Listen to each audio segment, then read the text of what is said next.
আসসালামু আলাইকুম। Filmora basic to advance ফুল কোর্সে আপনাদের সবাইকে স্বাগতম। এই কোর্সে আমরা অলরেডি অনেকগুলো ভিডিও আপলোড করে ফেলছি। এর আগের ভিডিওগুলোতে আমরা বেসিক কিছু ফিচারের কাজ দেখছি। সো এখন নেক্সট যে ভিডিওগুলো আসবে এগুলোতে আমরা অ্যাডভান্স এবং খুবই ইন্টারেস্টিং কিছু ফিচারের কাজ দেখব। আশা করি আপনাদের সবারই ভালো লাগবে। সো এটি হচ্ছে এই কোর্সের 11তম ভিডিও। আজকের ভিডিওতে আমরা মোশন ট্র্যাকিং সম্পর্কে দেখব। মোশন ট্র্যাকটা হচ্ছে যে কোনো একটা গতিশীল কোনো অংশকে ট্র্যাক করে আমরা ওই অংশের সাথে কোনো টেক্সট বা ইমেজ অ্যাড করতে পারি, যে ওই অংশটা যত দূরে মুভ করবে তার সাথে সাথে ওই টেক্সটটা বা ইমেজটাও মুভ করতে থাকবে। সো আশা করি স্ক্রিনে দেখতে পারতেছেন, এটাই মেনলি হচ্ছে motion tracking. So motion tracking করার জন্য আমি অলরেডি একটা ভিডিও এখানে ইম্পোর্ট করে রেখেছি। সো আমি যদি ভিডিওটা প্লে করে দেখি, এখানে হচ্ছে যে একজন মোটরসাইকেল চালিয়ে যাচ্ছেন। সো আমি এখানে হচ্ছে যে একটা টেক্সট অ্যাড করব, যে মোটরসাইকেল যত দূরে মুভ করবে টেক্সটটাও ওই সাথে সাথে মুভ করবে। এর জন্য ভিডিও ক্লিপটার উপরে ডাবল ক্লিক করব। ডাবল ক্লিক করার পরে আমরা হচ্ছে যে এখানে কিছু অপশন দেখতে পারবো।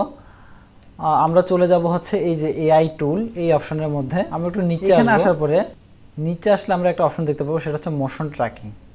আমরা মোশন ট্র্যাকিংটা বাই ডিফল্ট ডিসেবল থাকে, আমরা এটাকে ইনেবল করব। ওকে, আমি ইনেবল করে নিচ্ছি। ফাইন। এরপর আমরা এখানে একটা বক্স দেখতে পাচ্ছি এবং মাঝখানে একটা প্লাস সাইন। সো আমি কি করব, যে অংশটাকে আমি ট্র্যাক করতে চাচ্ছি ওই অংশটা এই যে বক্স এবং এই প্লাস সাইনের মাঝখানে রাখবো। আমি চাচ্ছি কি এই যে মাথার যে হেলমেটটা আছে এটাকে আমি ট্র্যাক করব। সো আমি এটাকে ছোট করে নিচ্ছি এবং এই সম্পূর্ণ হেলমেটটা আমি এই বক্সের ভিতরে রাখলাম। ওকে, এরপরে আমি কি করব, এই যে এখানে বলছে কি click to start motion track, আমি এখানে মোশন ট্র্যাকটা স্টার্ট করব। এর জন্য জাস্ট এখানে ক্লিক করলাম। ফাইন।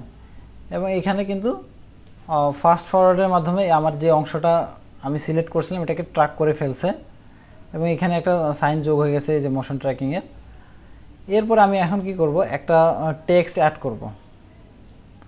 আমি এখানে টাইটেলে যাব, যাওয়ার পরে এখানে অনেকগুলো আছে, আপনার যে কোনো ইচ্ছা মতো ইউজ করতে পারেন। আমি হচ্ছে যে আমার এই যে টেক্সটটা আছে আমি এটাকে ইউজ করব, টাইটেলটাকে জাস্ট আমি ড্র্যাগ করলাম, অ্যাড করে নিলাম।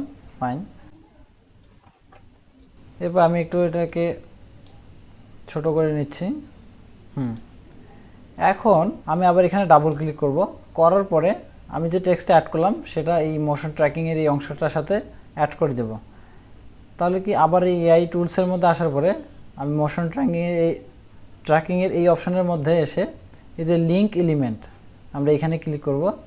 এখানে বাই ডিফল্ট নান থাকবে। এখানে ক্লিক করার পরে আমার যে এলিমেন্টটা লিঙ্ক করতে চাচ্ছি ওই অংশটার সাথে, সেই এলিমেন্টটাকে আমি সিলেক্ট করে নেব।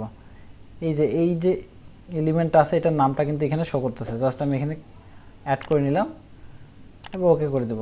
ফাইন। এখন আমি ওই টেক্সটটাকে জায়গা মতো হচ্ছে যে মুভ করে নেব। আমি এটাকে এখন ছোট করে নিচ্ছি, টেক্সটটাকে আমি ছোট করে নিচ্ছি। আমি এই পজিশনে রাখলাম। এখন যদি আমি দেখি, ভিডিওটা প্লে করি,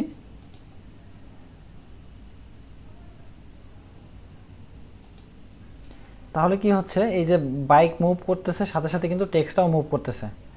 সো এভাবে আমরা খুব সহজেই মোশন ট্র্যাক করতে পারি।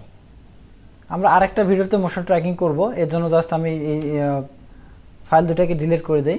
দেওয়ার পরে মিডিয়া থেকে আমি একটা ফাইল ইম্পোর্ট করে নিই এখানে। এরপর আমি জাস্ট ক্লিপটাকে এই টাইমলাইনের মধ্যে অ্যাড করে নিব। ফাইন। এবং কিছু অংশ আমি কেটে দিচ্ছি এখানে। ঠিক আছে। এরপরে জাস্ট আমি এখানে ডাবল ক্লিক করব। করার পরে আমরা এই যে ভিডিওর মধ্যে এআই টুলস এখানে চলে আসবো। আসার পরে নিচে দেখবো হচ্ছে কি মোশন ট্র্যাকিং, এটা ইনেবল করার পরে আমরা এই যে জাস্ট আমি ওনার মাথাটাকে এই বক্সের ভিতরে রাখবো। ফাইন। এরপরে জাস্ট এখানে ক্লিক করব, মোশন ট্র্যাকিং স্টার্ট হয়ে যাবে। ওকে, হয়ে গেছে। সো এখন আমি কি করব, আমি একটা টেক্সট অ্যাড করব না, আমি এখন একটা ইমেজ অ্যাড করব। ইমেজের জন্য আমি জাস্ট একটা ইমেজ অ্যাড করি। আমার যে লোগোটা আছে আমি এই লোগোটাই অ্যাড করব এখানে। ফাইন। জাস্ট আমি এখানে অ্যাড করে নিলাম। এবার একটু ছোট করে দিচ্ছি। হ্যাঁ। এরপরে জাস্ট এখানে ডাবল ক্লিক করব। করার পরে আমার যে এলিমেন্ট আছে এখানে লিঙ্ক করে দেব। জাস্ট এখানে ক্লিক করার পরে মোশন ট্র্যাকিংয়ের মধ্যে লিঙ্ক এলিমেন্ট, এখানে এই যে জাস্ট এই নামটা দেখাবে। এখানে একাধিক যদি আপনাদের এলিমেন্ট থাকে সবগুলো এখানে শো করবে। আপনি যেটাকে লিঙ্ক করবেন সেটাকে এখানে সিলেক্ট করে নেবেন। ওকে, ফাইন। এবং ওকে করে দিলাম। এরপরে আমি যদি দেখি এখানে দেখাচ্ছে, সো আমি এটাকে ইচ্ছা মতো মুভ করে নেই, ফাইন আমি এই সাইডে রাখলাম। এখন যদি আমরা প্লে করি দেখি এইভাবে কিন্তু ইমেজকেও আমরা হচ্ছে যে মোশন ট্র্যাকিংয়ের মধ্যে অ্যাড করতে পারি। সো আশা করছি আপনারা বুঝতে পারছেন কীভাবে আমরা মোশন ট্র্যাকিং করতে পারি। সো এই ভিডিওতে এই পর্যন্তই, দেখা পাবে নেক্সট ভিডিওতে, সে পর্যন্ত সবাই ভালো থাকবেন। আসসালামু আলাইকুম।